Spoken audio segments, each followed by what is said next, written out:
Jharkhand high court में आज JSSC CGL मामले की सुनवाई थी। कोर्ट में करीब आधे घंटे तक सुनवाई चली। इस दौरान सरकार की तरफ से एजी और उधर से पूर्व एजी दोनों ने अपना अपना पक्ष रखा। उसके बाद कोर्ट ने 15 दिन के अंदर एक अलग से रिपोर्ट पेश करने को कहा है। कोर्ट ने इस बात को लेकर आपत्ति जताई है कि इतने बड़े मामले की जांच डीएसपी स्तर के अधिकारी कर रहे थे। अब आईपीएस स्तर के अधिकारी इस मामले की जांच करेंगे और अगले 15 दिन के अंदर फिर से रिपोर्ट पेश करेंगे और उसके बाद इस मामले की सुनवाई होगी। इस वक्त हमारे साथ वैसे स्टूडेंट हैं जो जेएसएससी की इस परीक्षा में जिनका डीवी हो चुका है, यानी डॉक्यूमेंट वेरिफिकेशन हो चुका है, और जो रिजल्ट का इंतज़ार कर रहे हैं और आज कोर्ट की सुनवाई के दौरान कोर्ट रूम में ये मौजूद थे। क्या कुछ हुआ, ये सिर्फ इस बात को लेकर आपत्ति थी कि डीएसपी रैंक के अधिकारी इस मामले की जांच कर रहे हैं सीआईडी की तरफ से? नहीं, कोर्ट में आज हम मौजूद थे। हमारा 25 नंबर पे केस लगा हुआ था। उधर से अजीत कुमार सर थे, इधर से हमारे एजी सर थे। जिस टाइप का बहस हो रहा था उसमें पेपर लीक का कोई साक्ष्य नहीं मिल रहा था जितना हम लोग को सुनवाई दिया।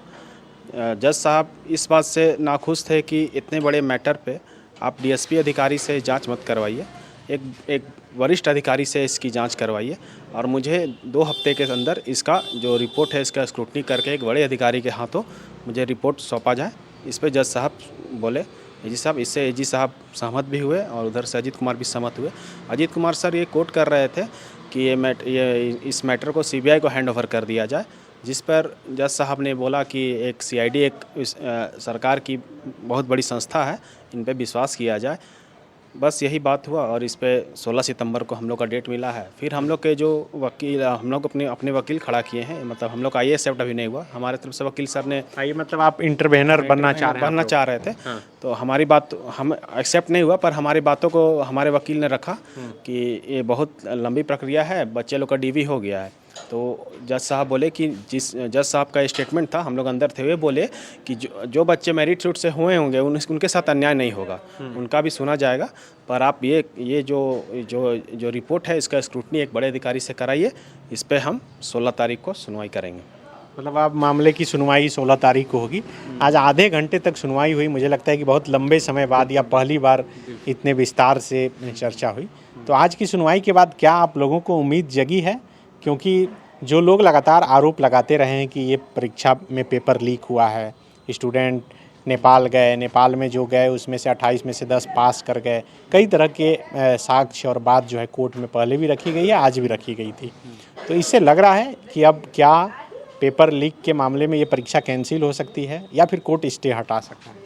नहीं, सरकार के तरफ से जो भी तथ्य वहाँ पे रखे गए, जो भी प्रकरण अभी तक हुआ है वो रखा गया, जिसमें मूल रूप से निकल के सरकार की तरफ से रखा जा रहा था कि अभी तक फिजिकल एविडेंस मतलब पेपर लीक का नहीं मिला है।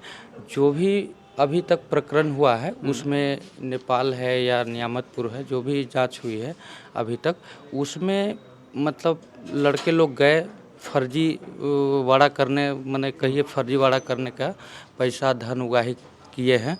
तो उनका इस दिशा में बात कर रहे थे। मतलब सीआईडी का कहना है कि पेपर लीक नहीं हुआ है, पेपर लीक के नाम पर धन उगाही हुआ है। हाँ, धन उगाही हुआ है, स्पष्ट कहना था। तो लेकिन उधर से लगातार ये तर्क दिए जाते हैं कि फिर एग्जाम के बाद पैसे कैसे ट्रांसफ़र हुए, क्यों पैसा कोई देगा जब पेपर मिला ही नहीं था उसको? नहीं, पैसे ट्रांसफ़र या धन उगाही उस मैटर पर ज़्यादा मतलब बात नहीं हो रहा था। हाँ, बताया इधर से ज़रूर, लेकिन उस पर वैसा कोई बात नहीं हुआ कि पैसा बाद में क्या ट्रांसफ़र है या पहले क्या ट्रांसफ़र है या जांच क्या हुआ है, उससे ज़्यादा इंटरेस्टेड नहीं थे। ज़्यादा इंटरेस्टेड यही थे कि आप एक सीनियर अथॉरिटी से जांच करवाइए, इस पे ज़्यादा बल दे रहे थे। हाँ, अजीत सर फिर बोले सीबीआई को लेकर, तो मतलब जज सर का मतलब स्पष्ट कहना था कि सीआईडी भी एक स्टेट का सीनियर मतलब जांच अथॉरिटी है, तो इसमें क्या दिक्कत है?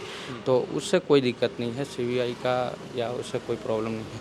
तो उस प्रकरण में मतलब सरकार से आधा घंटा यही मतलब हुआ कि सरकार के तरफ से पूरी पहली बार कि अभी से जब से कोर्ट में हो रही है प्रक्रिया, अब पहली बार है कि इतना लंबे चौड़े लंबा समय तक बहस हुआ, जिसमें प्रमुखता से हर बातों को रखा गया कि ऐसा हुआ है, ऐसा हुआ है। उस बात को सुने भी, धैर्यपूर्वक सुने हम लोग का। हाँ हाँ उधर जो स्टूडेंट हैं जो लगातार शुरू से आरोप लगाते रहे हैं कि पेपर लीक हुआ है, वो जस्ट मना रहे हैं कि अब तो कैंसिल होकर ही रहेगा, क्योंकि कोर्ट ने सवाल उठा दिया पूरे जांच पर ही। नहीं, पेपर लीक हुआ है ये अभी तक प्रमाणित नहीं हुआ है, जो कि हम लोग आज सामने सुने भी कि पेपर फिजिकल एविडेंस कहीं मिला नहीं है। जो भी मिला है धन उगाही का साक्ष्य मिला है। इस मैटर पर कभी बात ही नहीं हुआ कि पेपर लीक हुआ है, इस मैटर पर कभी बात। क्या बोल रहे हैं? जज साहब का एक बोले थे, मतलब हमारे जब वकील ने बात रखा था कि ये लंबी प्रक्रिया चल रही है, तो जज साहब एक बात बोले थे कि जो बच्चे मेहनती से पास किए हैं उनके साथ अन्याय नहीं होना चाहिए। ये बात जज साहब का, हम लोग कोर्ट में मौजूद थे, वो बात वो रखे थे। इस बात को लेकर बोले ये हमारे आईए सर ने बात रखा था कि सर कि हम मतलब वो बात रखे कि डीवी सेलेक्टेड बच्चे हो गए हैं, बहुत एज उनका लैप्स हो रहा है। जज साहब ये बात बोले थे कि जो बच्चे अगर मेरिटोरियस से पास हुए हैं, मतलब उनका तर्क था अगर होंगे मेरिटोरियस तो उनके साथ अन्याय नहीं होगा, उनका ज्वाइनिंग होगा। तो ये तो इसी की तो जांच हो रही है ना कि जांच तो हो रही, मतलब वो अपना हमारे वकील रखे थे कि बहुत लेट हो रहा है समय। तो जज साहब ये बोले जो बच्चे मेहनत से पास किए हैं उनके साथ अन्याय नहीं होगा। जज साहब का ये कहना था। क्या और कुछ बोल रहे हैं? नहीं, मूल रूप से यही बातों पर फोकस था उनका। हाँ, यही तो बातों बिल्कुल पर। आज कथित जेएसएससी सीजीएल पेपर लीक मामले की झारखंड हाईकोर्ट में सुनवाई थी। चीफ जस्टिस जो अभी नए आए हैं उन्होंने सुनवाई की है और विस्तार से इस मामले को सुना है। दोनों पक्ष की ओर से मजबूती से अपनी अपनी बात को रखा गया और उसके बाद कोर्ट ने अभी अगला डेट दिया है और कहा है कि हायर अथॉरिटी से जांच करवाने, यानी कि केस के जो आईओ हैं उसे हायर अथॉरिटी के जिम्मे दिया जाए और उसके बाद एक रिपोर्ट 15 दिन के अंदर सौंपा जाए। आप क्या बोल रहे हैं? नहीं, बिल्कुल यही बात है।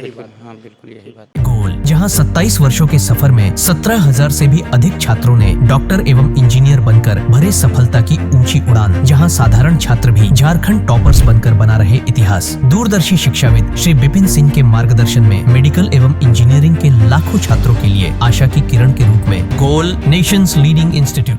सरकारी परीक्षा की तैयारी का सबसे भरोसेमंद नाम NIBM।